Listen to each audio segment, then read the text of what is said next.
Hi friends, சிறகடி காசு lovers. இன்றைக்கான episode பார்க்கலாமா? நம்ம தான் போலீஸ்கிட்ட சொல்லிட்டோமே, நம்ம விட்டுடலாமா, வேறு எதாவது வழி பார்க்கலாமா, கார் எடுத்துகிட்டு வர அப்படின்னு சொல்லிட்டு கேட்டுட்ருக்காங்க. ரொம்ப பேசிகிட்டு இருக்காங்க. சரி மீனா நீ போ, நான் இப்போ வேறு ஏதாவது வழி இருக்கா பார்த்துட்டு வரேன், ஷெட்டுக்கு போயிட்டு வரேன் அப்படின்னு சொல்லிவிட்டு அவங்க ஃப்ரெண்டு பக்கத்துக்காக முத்து கிளம்புறாங்க.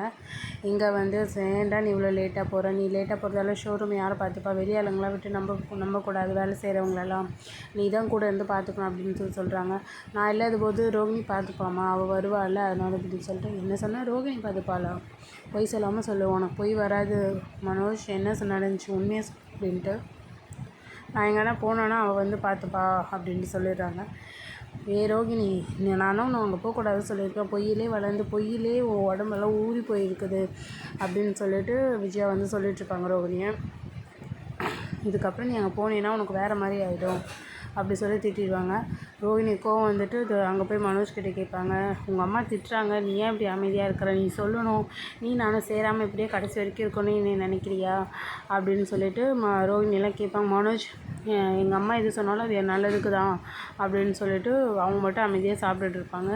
அப்போ ரோஹிணி, இவனை இப்படியே விட்டுட்டா அவன் ஃபுல்லாக அம்மா பக்கம் சாஞ்சிடுவான், இவனை என் பக்கம் கொண்டு வரணும் அப்படின்னு சொல்லிட்டு மனசில் நினச்சிட்டு போய்ட்டு ரூமுக்கு போவாங்க.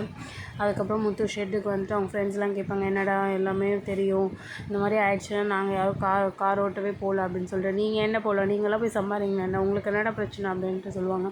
உனக்கு இந்த மாதிரி ஆயிடுச்சுப்பா, எனக்கு தானே ஆச்சு, உங்களுக்கு ஆகலை, நீங்கள் போயிட்டு வாங்க அப்படின்ட்டு. அதுக்கப்புறம் அவங்க ஃப்ரெண்டு வருவாங்க, நீ இந்த மாதிரி இருக்கிறதே எனக்கு கஷ்டமாக இருக்குடா, சரி இரு உனக்கு ஒரு மருந்து கொண்டு வர அப்படின்னு சொல்லிட்டு சரக்கு எடுத்துகிட்டு வந்து எல்லோரும் ஊற்றி சேஸ் போட்டு குடிக்கலாம் அப்படின்னு சொல்லிட்டு சேஸ் போடுங்க அப்படின்ட்டு சொல்லிட்டு அப்புறமா சேஸ் போட்டு எல்லோரும் குடிப்பாங்க.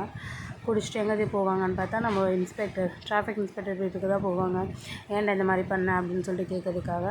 அதுக்குள்ளே அங்கே வந்து நம்ம சீதா வந்து உட்காந்துட்டு பேசிகிட்டு இருப்பாங்க. கோயிலுக்கு ஒன்று சொன்னீங்களே, வாங்க போகலாமா அப்படின்ட்டு. அதுக்கப்புறம் அவங்க வந்துட்டோம், வீட்டில் சொல்லிவிட்டு யாரும் இல்லைல்ல சொல்லிவிட்டு நம்ம போகலாம் அப்படின்னு சொல்லிட்டு. அதுக்கப்புறம் இவங்க 2 பேரும் உட்காந்து பேசுவாங்க. எங்கள் அம்மாகிட்ட நான் சொல்லட்டுமா, இப்போ உங்கள் அம்மா வராங்கல்ல, உங்கள் கோயிலுக்கு தானே வராங்க, அங்கெல்லாம் எங்கள் அம்மா வச்சு நான் பேச சொல்லட்டுமா, ஏன் அவசரப்படுறீங்க, எங்கள் மாமா எப்படி எங்கள் அக்கா பார்த்தாலும் அது மாதிரி நீங்கள் என்னை பார்த்துப்பீங்கன்னு எனக்கு தோன்ற வரைக்கும் நீங்கள் வெயிட் பண்ணுங்க அப்படின்னு சொல்லிட்டு சொல்லுவாங்க. அதுக்கப்புறம் இங்கே வந்து பார்த்தா எல்லாம் குடிச்சிட்டு இங்கே வந்து நின்று ஆடிட்டுருப்பாங்க. எங்கள் அந்த டிராஃபிக் இன்ஸ்பெக்டர் வீட்டில் தான்.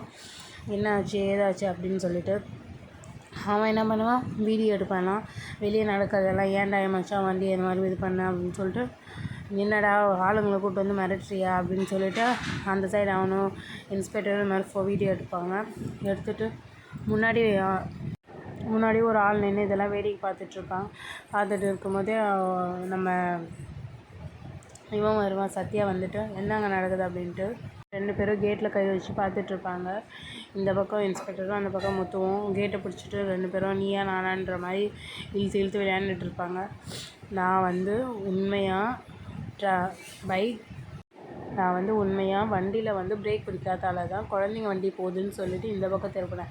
அது உன் வண்டின்னு எனக்கு தெரியாது, நீ அங்கே நிற்பன்னு எனக்கு தெரியாது, எதுவுமே எனக்கு தெரியாது, நான் நல்லது தான் பண்ணேன், நீ வந்து என் பகையெல்லாம் வச்சு நீ என்னை முடிச்சிட்டல, உன்னை நான் பார்த்துக்குறேன் அப்படின்னு சொல்லிட்டு இன்னையோட எபிசோடு இப்படி தான் முடிப்பாங்க. நம்மளோட சேனலில் சப்ஸ்கிரைப் பண்ணிக்கோங்க, அப்போ தான் நாளைக்கான வீடியோ வரும். தேங்க்யூ, பாய்.